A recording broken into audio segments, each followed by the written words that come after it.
Hi guys, so I'm back again with another series of current affairs, and my name is Ranganathan SVN Kondala, and I'm going to again deal with you some of the important current affairs topics for 2025-2026. You can always follow me on YouTube at Real Motivation Monk, and also on Instagram at Real Motivation Monk. I'm available on Instagram as well. Any doubts, any point of time, you can always ping me on Instagram or on YouTube. Okay, leave a comment. Now, ideally, with this series of MCQs that we are doing, I prefer you that every time you see a question, put the answer in the comment box. Like, share, and subscribe to this channel. Okay, now let us see the first question for the day. What does the large hemispherical dome Anda of the Sanchi Stupa essentially represent? Buddha's physical form and teachings, the abode of gods, the relics of Lord Buddha, and the universe and the cosmic harmony. Take your time, pause the video, see the question once again, and answer it accordingly. Now, the answer for this question will be, answer is D. Anda of Sanchi Stupa symbolizes the universe and cosmic harmony, representing the oneness of all existence in Buddhism. Anda is central to Stupa's architecture and spiritual design, reflecting Buddha's cosmic ideology or Buddha's cosmology. Okay, now this is Anda. There are also other parts of the stupa called Medhi, which is upper walkway, also called upper Pradakshinapada. Harmika is basically the square format. See, Pradakshinapadas, Pathas is the track, and this part is called Chaitra, Chaitra, and these are Toranas. Toranas are basically entrance gateways, and generally in stupas, Toranas are available on the four sides of the stupa. Okay, so these are important parts of the entire stupa architecture. And Anda itself is made of, generally, Anda itself is made up of baked bricks on the outside, on the inside, and mud bricks in the inside, baked bricks on the outside. In the later Maurya period, we did have a lot of plastering on these stupas. Next question. Which event of historical significance took place at Notre Dame Cathedral? Signing of the Treaty of Versailles, coronation of Napoleon I as empire or emperor, execution of King Louis XVI during the French Revolution, and adoption of the Napoleonic Code. Notre Dame Cathedral is one of the most important churches in Europe, and it is present in Paris, in France. Now, the answer is B. Let's see what it is. It is actually situated on the Seine River in Paris, and it's an iconic example of the French Gothic style, the French architectural feature. It features rib walls, flying buttresses, stained glass windows, and carved gargoyles, which is these are gargoyles, these cuts. Okay. Now, significance, if you observe, its construction began in 1160 and was completed by 1260, and it hosted Napoleon I's coronation as the emperor in 1804 after the French Revolution. It holds the Holy Crown of Thorns and the relics from the crucifixion of Jesus. Why this is very important is it's a setting of Victor Hugo's The Hunchback of Notre Dame and celebrated worldwide in literature and film. Say, of late in current affairs, this has been in news because Notre Dame Cathedral went through a lot of collapse, and reconstruction of this cathedral has been completed as of now, and Paris spent a lot of money in reconstructing this cathedral. It's a very important historical site in Catholic Christian architecture. Next question. Consider the following statements regarding Sambhal Mosque. The Sambhal Mosque was constructed during the reign of Mughal Emperor Babur. The architecture of the mosque is entirely unique and bears no resemblance to other Mughal era mosques. Which of the following statements is or are correct? One only, one and two, neither one nor two. If you observe the question, take your time, pause the video, comment the answer in the comment box of this video. The answer for this question is A. Sambhal Mosque was actually built during Babur's reign. Contrary to how everybody believes that Sambhal Mosque is more or less, the media has associated it with Aurangzeb, but actually it was built during Babur's reign by his general Mir Hindu Beg. It stands as one of the earliest examples of Mughal architectural patronage in India. The mosque's design includes elements of square mihrab, this one, the square mihrab, which is there, and a dome surrounding the arches. There's a dome surrounding the arches, okay, which are consistent with the Mughal and Tughlaq era style. Tughlaqs are known to have introduced dome architecture in India. Its construction is done using stone masonry and plaster, which is similar to the famous Badaun Mosque. This is actually the big dome of the Sambhal Mosque. Sambhal Mosque has been in news a lot, given that there have been multiple attempts to replace and question that Sambhal Mosque has been built on destructing a Hindu temple which was destroyed and reconstructed. But remember, it is not Aurangzeb, but it is actually Zahiruddin Muhammad Babur, the founder of Mughal Empire, who built Sambhal Mosque. The mosque holds very historical and significant cultural significance for Mughal architecture, with debate surrounding its origins and its incorporation of elements, particularly linked to its early structures. I mean, there is always a belief that Sambhal Mosque seems to have been built by destroying a Hindu temple or Hindu architecture. It reflects the transition and integration of architectural styles during early Mughal period. What Mughals did is they brought the Persian styles, combined it with the Tughlaq style of architecture, creating large domes, and constructed these mosques fantastically. And the construction was done by Zahiruddin Muhammad Babur. Next question. Consider the following statements about Sanchi Stupa. It is commissioned during the Shatavahana period. It includes inscriptions in Brahmi and Gupta scripts. The Pradakshina Pada is meant for circumambulation of stupa by the devotees. Which of the above statements is or are correct? One only, two only, all the three, none of the above. Pause the video, comment the answer in the comment section, and let us see what the answer says. Answer is A. Sanchi Stupa was actually commissioned by Emperor Ashoka in 3rd century BC. It was later expanded by Shungas and Shatavahanas, who brought Hellenistic styles on these toranas. You can see the Greek style designs on these toranas. Inscriptions are also found in Brahmi and Kharosthi script, but not Gupta scripts. The Pradakshina Pada is this. The Pradakshina Pada is the pathway where devotees perform circumambulation or circular rotation as a form of devotion to Buddha and the belief of the Sambhal, the Sanchi Stupa. Very important historical significance is, yes, Ashoka's construction, one of the earliest stupas to be built by Ashoka. It has a large hemispherical dome called Anda, symbolizing universe and Buddhist cosmology. Chhatras on top, the three lines like this, which comes on the top of the Anda. This is Harmika. This is Chhatras, signifying royalty and divine protection. Harmika is the balcony on top of the dome representing abode of the gods. This is Harmika. Medhi is essentially the walkway around the stupa. Toranas are entrance gateways. They are designed in this way. I showed in the slightly some time ago in this video. I show you these toranas. 4 elaborately carved entrance gateways to the stupa, which generally also have a carvings of Jataka tails pointing to 4 cardinal directions of Buddha or entrance to Buddhism.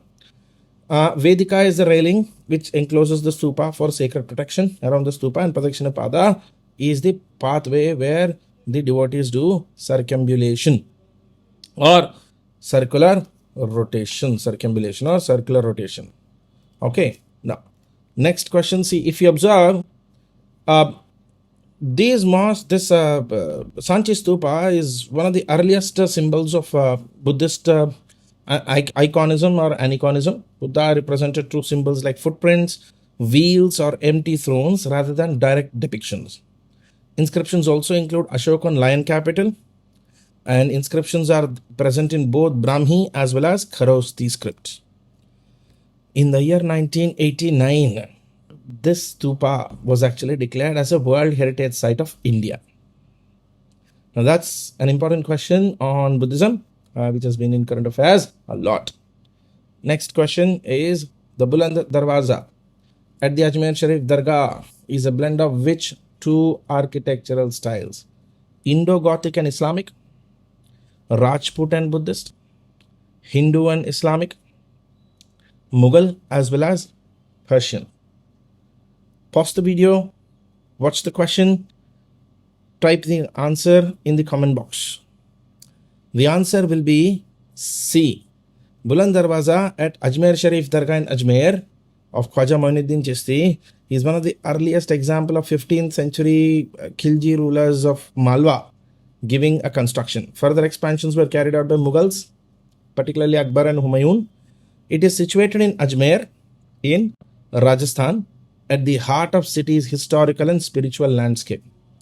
Now, this Buland Darwaza was actually constructed by Sultan Mahmud Khan Khilji, showcasing a mix of Hindu and Islamic styles of this period. The white marble dome on the Dargah was added during Humayun's rule in 1532, and Akbari Masjid built by Akbar in 1570s further enhanced the shrine. Dargah has presently become a very important spiritual refuge for the believers of Sufi Islam, particularly those who follow Khwaja Moinuddin Chishti. The site reflects Mughal patronage and contributions to the cultural heritage of Indo-Islamic architecture by Mughals. Okay, next question. Match the following kingdoms with their hydrological contributions. Kingdoms on the left side, contributions on the right side. Maurya, Shatabahana, Chola, Gupta. Introduced water wheels for advanced irrigation, developed hydraulic infrastructure during droughts, built a grand anicut and vast canal systems, and promoted rainwater harvesting system. Select the correct answers from the codes given below. A2, B1, C3, D4, A1, B4, C2, D3, A3, B2, C4, D1, A2, B3, C1, and D4.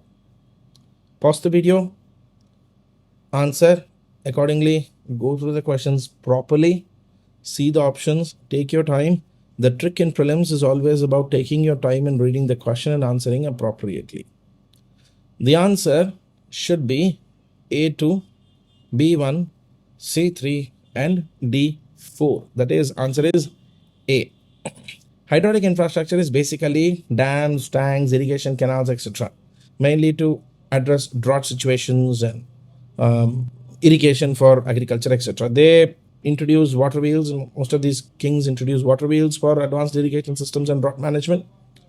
The legacy of Cholas is that they built a grand anicut and a robust network of canals. Look, please understand that Guptas also promoted rainwater harvesting system in their hydrological efforts, and Guptas were special in it. The main important hydrological contribution or irrigation contribution of Mauryas, who ruled India between 322 BC to 185 BC, was that they were the first civilization of the kingdom to focus on hydraulic civilization, which is developing dams, tanks, and lift irrigation systems. Like, for example, in the Brihat Samhita, there are references to water pricing and tank construction by Mauryas. After Mauryas, in the post-Maurya period, Shatavahanas also contributed extensively for development of irrigation systems in India. They introduced water wheels for advanced irrigation. They managed drought with improved tank systems. And there is also evidence of irrigation systems being mentioned in Nashik and Mathura inscriptions. Similarly, in South India, many years later, in between 850 to 1200 CE, Cholas also focused extensively on developing canal irrigation and hydrological constructions like tanks, reservoirs, and canals. Best example is Kallanai Grand Anicut, which is still functional, built for irrigation by a Sangam era Chola king, Kari Kala Chola, who contributed extensively. And these continuous hydrological constructions is one of the primary reasons why Tamil Nadu has extensive amount of delta style cultivation. Okay, next question. Consider the following statements regarding Vijayanagara Empire's contributions to hydrology. Vijayanagara rulers built reservoirs by damming rivers and streams. The Tungabhadra tank system remains a significant feat of ancient water engineering in India. Irrigation projects were aimed at sustaining agricultural production and preventing droughts. The Vijayanagara Empire pioneered encouraged system of groundwater extraction. Which of the following statements is or are correct. Only one, only two, only three, all the four. Pause the video, go through the question, observe, read the options, and then answer. Do comment the answer in the comment box. The answer will be C. Vijayanagara rulers did construct a lot of dams, particularly streams, to create reservoirs. The Tungabhadra tank system was an advanced irrigation project. The empire's irrigation efforts were aimed at enhancing agricultural output and managing water drought situations. The carriage system was introduced by Bahmani Sultanate and not Vijayanagara period. Okay, we'll see what it is. Vijayanagara Empire, one of the most important empires in the Deccan Sultanate and during the Deccan Sultan period, 1336 to 1646, they remained in power. They transformed valleys into tanks and water reservoirs.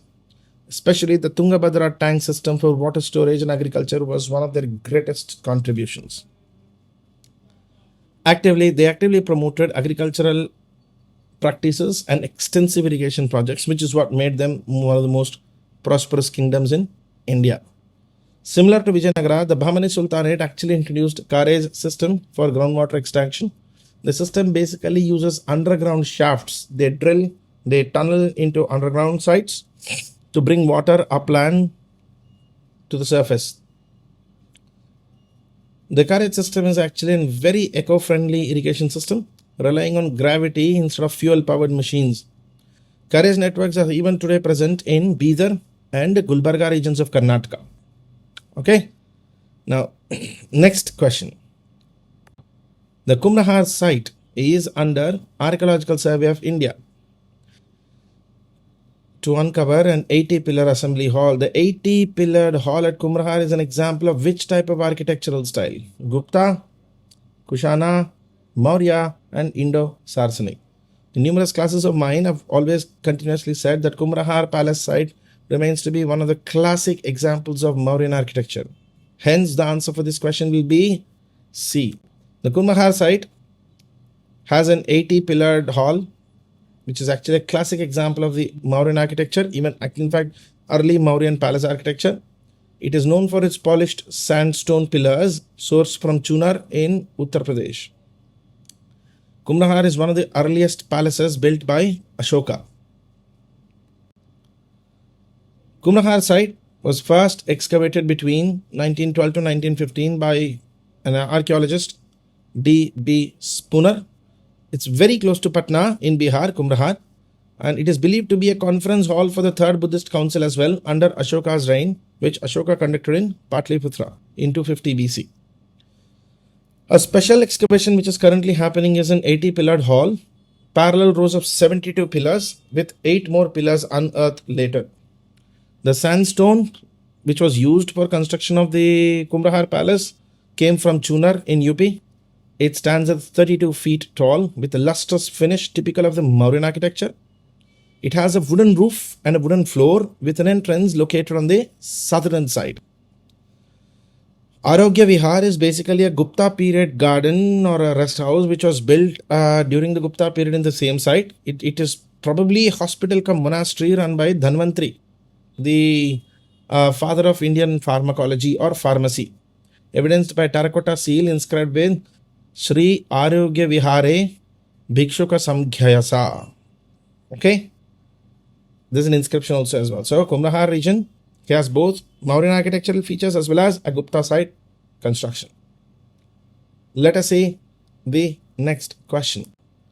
The Kumrahar site, recently seen in news, is most famously associated with which of the historical figures or events? The Second Buddhist Council, the establishment of the Nalanda University, the Third Buddhist Council under Emperor Ashoka, and the construction of the Sarnath Stupa.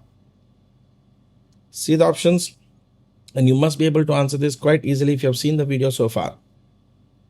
The answer is obviously C. Third Buddhist Council, 250 BC, was conducted under the guidance of Ashoka at Kumrahar, led by Moggalipura Tissa. There is a conference hall of 80 pillars, which is what we are actually now excavating in Kumrahar. The hall is represented by remains of an 80-pillared hall. the Patliputra Third Buddhist Council. Let us go forward to the next question. Consider the following statements. Eklingji temple in Rajasthan has remained untouched by invasions throughout its history. The temple complex is built entirely by sandstone and features minimal decorative carving. Which of the following statements is or are correct? Only one, only two, both one and two, neither one nor two. The answer is D, neither one nor two. Eklingji temple, originally constructed in 8th century AD by Bappa Rawal, the ruler of Mewar, has seen numerous invasions. Okay, it is construction 8th century. Its location is in Kailashpuri village, Udaipur district of Rajasthan. In 14th century, Raja Hamirdev or Hamir Singh renovated and reinstalled the idols after destruction by Islamic invaders. In 15th century, Rana Kumbh built the temple and added a Vishnu temple into this Eklingji statue. Eklingji is essentially a Shiva temple originally. Vishnu temple was added into it in 15th century. And in the late 15th century, Rana Raimal, after the attacks of Malwa Sultanate's Ghiat Shah, further reconstructed the temple. The temple itself is made of marble and it has a central shivling, also called Eklingnath. The temple has extensive amount of carvings, very elaborate structure, and it has very ornamental pillars, mainly highlighting the Mewar style of architecture. A four-faced shivling symbolizing creation, preservation and destruction is actually present in this temple. Originally, it has been linked with the Pashupatinath sect, later also with the Ramanandis after the construction of the Vishnu temple. Next question. Consider the following statements about C. Rajagopalachari's role in India's freedom struggle and post-independence era. He played a leading role in Salt Satyagraha in Madras Presidency. He proposed free market approach by founding Swatantra Party. He represented India at the roundtable conferences. He became India's first chief election commissioner after independence. How many of the above statements is or are correct? Only one, only two, only three, all the four. Coming from modern India, Rajagopalachari, very important nationalist leader of Indian National Congress. Now the answer is C. Only three are correct. Rajagopalachari led the Salt Satyagraha in Madras Presidency. He founded the Swatantra Party in 1959, primarily advocating economic liberalization and free market principles. He was not a socialist. He represented the Indian National Congress in the roundtable conferences in London. And he did not serve as India's chief election commissioner. He was rather first Indian Governor General or second Governor General of independent India. You can also call him the last Governor General of India. He was only Indian ever to hold the office of Governor General of India. He served as Premier of Madras Presidency, Governor of West Bengal. Gandhi used to call him the keeper of my conscience. See, one of the important aspects about Rajagopalachari is, one interesting aspect is, although he was a lawyer, statesman, etc., in 1942, when Quit India movement was launched, he actually remained away from Quit India movement. He did not approve the methodology of Gandhi of Quit India movement. He rejoined Congress after Quit India movement.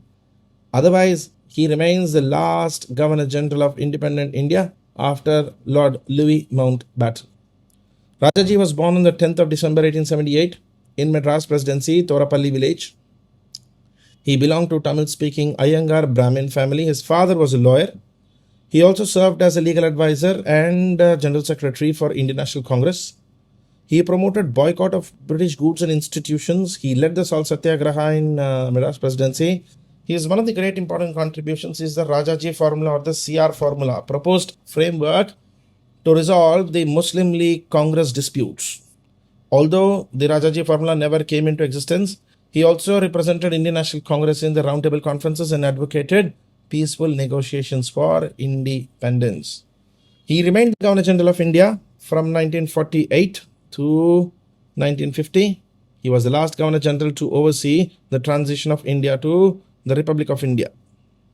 He was the founder of Swatantra Party in 1959. He advocated free market liberalization, and free market economy. He introduced numerous reforms in economics, education, agriculture, and rural development as Chief Minister of Madras State between 1952 to 1954. Next question, let us see. Rajaji was awarded the Ramanujan Award in 1962 for which of the following contributions? The translation of Tirukural into English, translation of Mahabharata into English, Tamil translation of Ramayana, and writing Hinduism, the doctrine and way of life. He got the Ramanujan Award in 1962 for translation of Tirukural of Tiruvalluvar, Sangamera book, into English. Answer is A. He also did Mahabharata and Ramayana in English.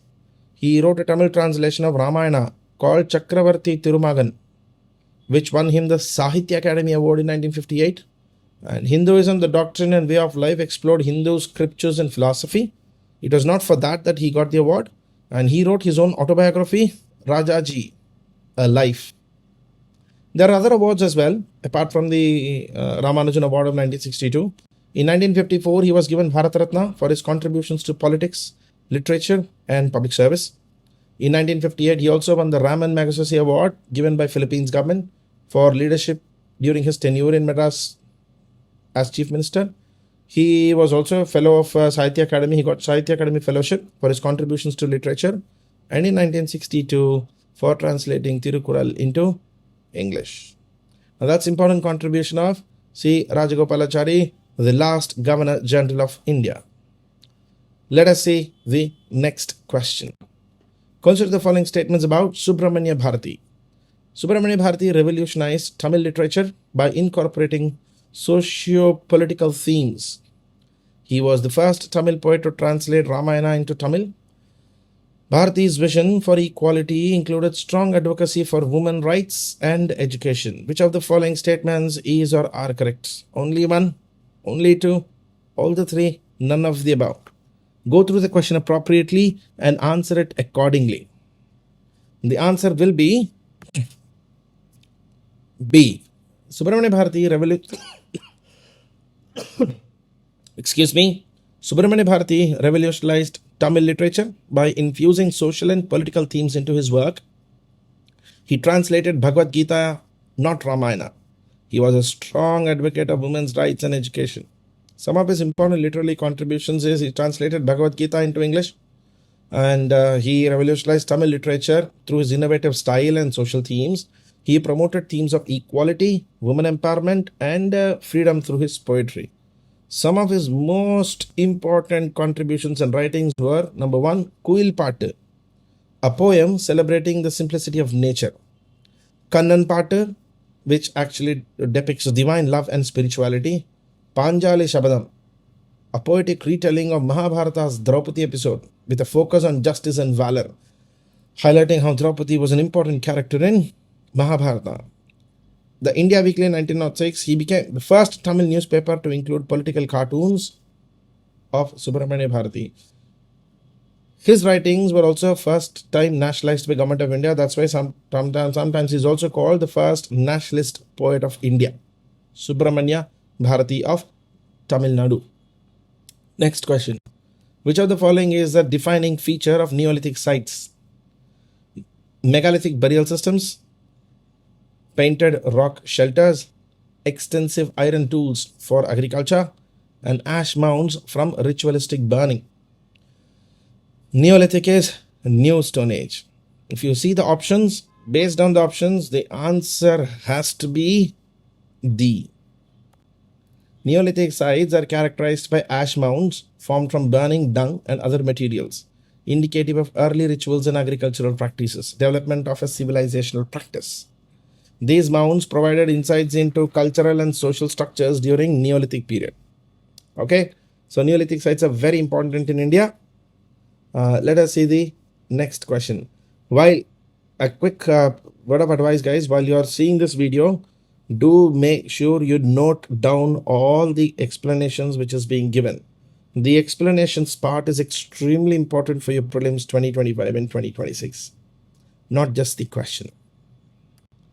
Consider the following statements about Yuga Yugin Bharati National Museum. It will be the largest museum in the world, spanning across North and South blocks in New Delhi. The museum incorporates adaptive reuse of heritage buildings. It focuses extensively on ancient Indian artifacts. France is collaborating with India to provide expertise in museum development, design, and management. How many of these statements is or are correct? Only one, only two, only three, none, or all the four.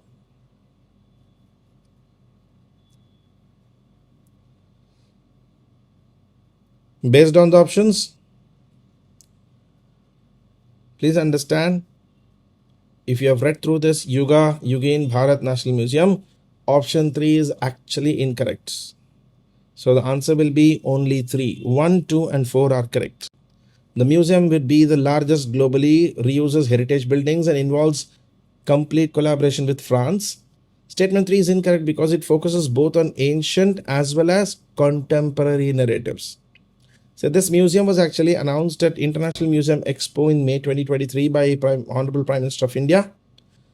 The National Museum will celebrate India's unbroken cultural civilization, emphasizing inclusivity and community narratives. It will also serve as a global cultural landmark, combining India's heritage with contemporary narratives, bringing present, past, and future of India together.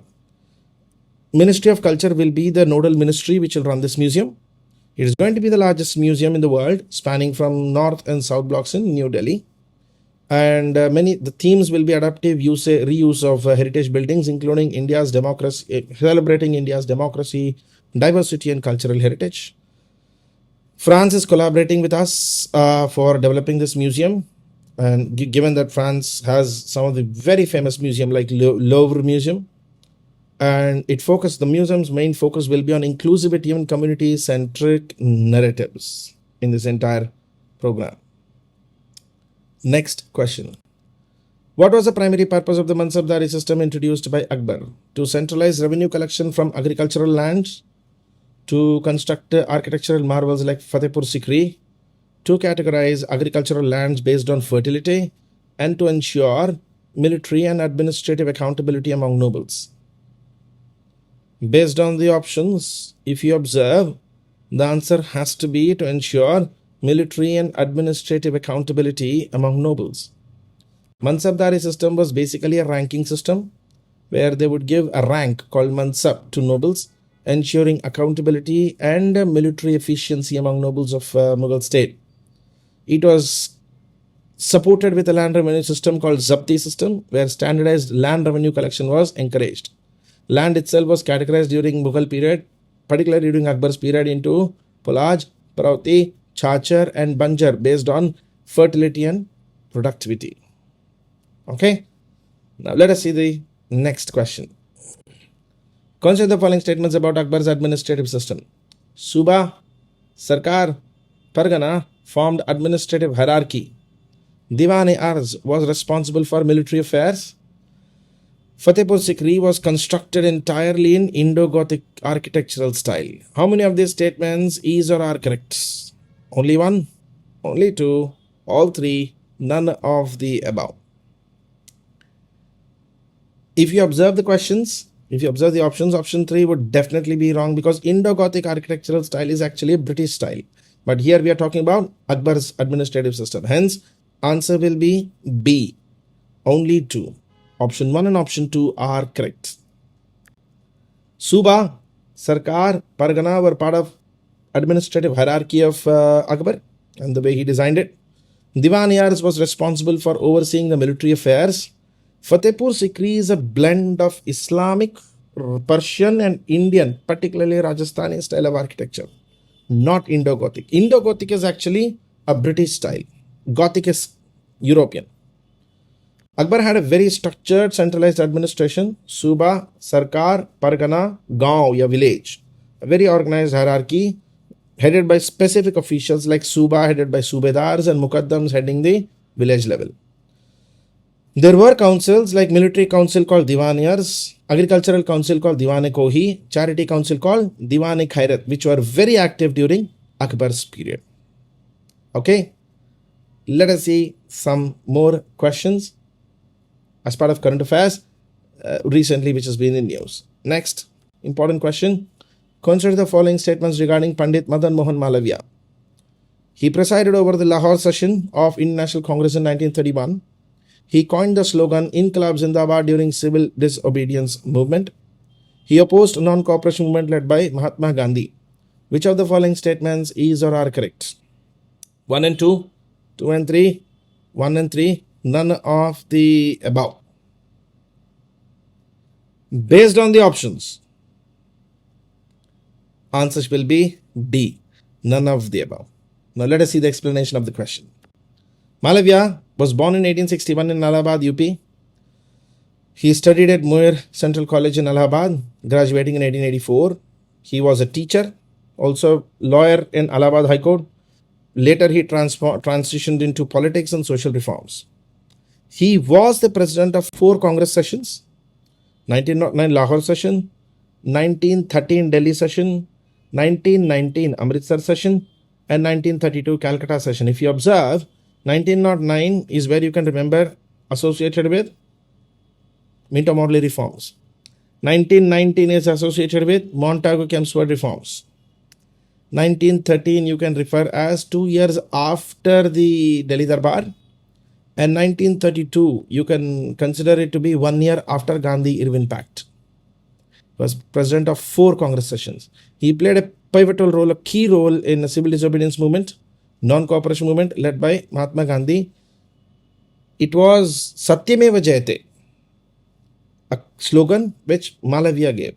Inqilab Zindabad was given by Ashfaqullah Khan of Hindustan Republican Army or Hindustan Republican Association, not Malaviya. One more question about Malaviya. Consider the following statements about Pandit Madan Mohan Malaviya's social and political advocacy. He advocated for the abolition of indentured labor in the colonies, which is Indians who are taken to work in British colonies abroad. He opposed free and compulsory education reforms in Imperial Legislative Council. He supported imposing taxes on religious pilgrimages to raise government revenue. Which of the above statements is or are correct? Only 1, only 2, all the 3, none of the above. Now, if you've done a minimum amount of modern Indian study, you will clearly come to the conclusion that only 1 must be true. Option 2 and option 3 would actually be the reverse. He would support free and compulsory education, and he would have opposed imposition of taxes on religious pilgrimage, and that's why the answer will be A. Malaviya was a staunch advocate of abolishing indentured labor system, and he highlighted how indentured labor concept is an exploitative in nature. He encouraged and supported free and compulsory education in India. He opposed taxing religious pilgrimages, advocating for religious tolerance among Indians by the government of British India. Malaviya wrote under the pen name Makarand, focusing on nationalist issues. He was also well known as Mahanama, which was bestowed by Mahatma Gandhi for his leadership and reformist zeal. Mahatma Gandhi gave him the title Mahanama. He fought for abolition of indentured labor. He pushed for compulsory and free education in the Imperial Legislative Council between 1909 to 1920. He was a champion of secularism and opposed imposition of taxes on religious pilgrimages by British. He founded newspapers like Abhyudaya and Maryada, The Leader. He was also chairman of the Hindustan Times Board in 1924 to 1946. He was instrumental in establishment of the Banaras Hindu University in 1916. Also served as Vice Chancellor of Banaras Hindu University in 1919 to 1938. He was one of the co-founders of the Hindu Mahasabha, which obviously became a controversial issue about Mahanama Madan Mohan Malaviya. He played a role in founding the Scouts and Guides of India, and these are some of the organizations in which he played instrumental role. Let us see the next question. What was unique about the Belgavi Congress session of 1924? It was the first Congress session to focus solely on political goals. It was chaired by Subhash Chandra Bose. It was the only session presided over by Mahatma Gandhi. It introduced the resolution for Purna Swaraj. The Belgavi Congress session was the only session presided over by Mahatma Gandhi as the president. 1924. So answer is C. Unlike other sessions, the Belgavi Conference of Congress mainly emphasized on eradication of untouchability, promotion of khadi, sanitation drives, Hindu-Muslim unity, along with the pursuit of Swaraj. In fact, rather than political issues only, it actually worked on social issues as well. It was held in Belgavi. Today, Belgavi is called Belgaum. The session also reflected Gandhi's commitment to grassroots empowerment in India, demonstrated by reconstructing Congress to make it more inclusive. In fact, Gandhi reduced the fees of the session by making organization Congress accessible to all marginalized sections of Indian society. Next question. Consider the following statements about Belgavi Congress Session 1924. It marked the first introduction of Purna Swaraj resolution. Gandhi restructured Congress by significantly reducing the membership fee. The session emphasized grassroots empowerment through hand-spun khadi promotion. How many of the following statements is or are correct? Only one, only two, all the three, none of the above. If you observe the questions and the options, you can definitely come to a conclusion that option B is correct. Purna Swaraj resolution was coming from 1929, not 1924, but other two are correct. Gandhi reduced the Congress membership fee by 90%, making Congress completely accessible to all people. The session also prioritized self-reliance through khadi promotion and rural revitalization. It was held in December 1924. Chairman was M.K. Gandhi. It blended political and social reforms for the first time. In fact, Congress session of Belgaum promoted social issues as well, like untouchability eradication, khadi promotion, sanitation, Hindu-Muslim unity. It also promoted institutional transformation. Gandhi restructured the Congress into a mass movement by reducing membership fee by 90%, making it accessible to all classes of Indians.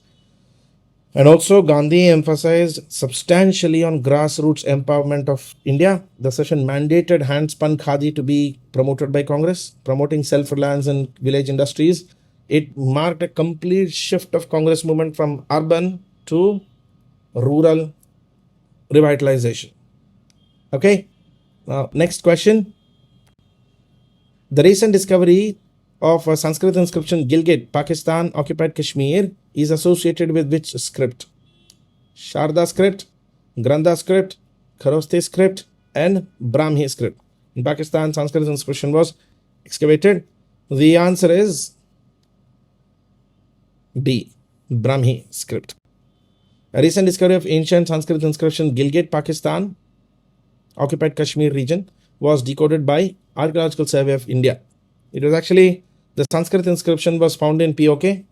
It is written in Brahmi script in 4th century AD, very close to Peshawar, Pakistan. There is also one more inscription, Sanskrit inscription, written in Sharda script. Gilgit one is written in Brahmi script. Peshawar Sanskrit inscription is written in Sharda script belonging to 10th century CE. The Gilgit inscription clearly mentions about Pushpa Singha, who installed a Maheshwara Linga for his guru's merit. Talks about a guy called Pushpa Singha, a ruler who installed Maheshwara Linga, probably a Shivling. It is written in Brahmi script. It indicates religious rites and rituals to be followed in Shaivism. The Sharda inscription, which is written in the Peshawar inscription, which is written in Sharda script, mainly refers to Buddhist Dharani chants, and presently we only found it in fragments on a slab. Okay, now those were some of the important current affairs questions that I had to do today. And keep following me on this YouTube channel at Real Motivation Monk, and also follow me on Instagram at Real Motivation Monk. I'll see you tomorrow with one more series of current affairs based MCQs. Please understand these videos are very important for you for your prelims 2025. They will cover every aspect of current affairs, and important is the explanations. When you go through the video, do answer in the comment box with the answers, and also note down all the explanations. That's it from me today. This is your guy, Ranganathan SVN Kondala. I'll see you in your next video. Thank you. Like, follow, subscribe, and share this video. Bye-bye. Thank you.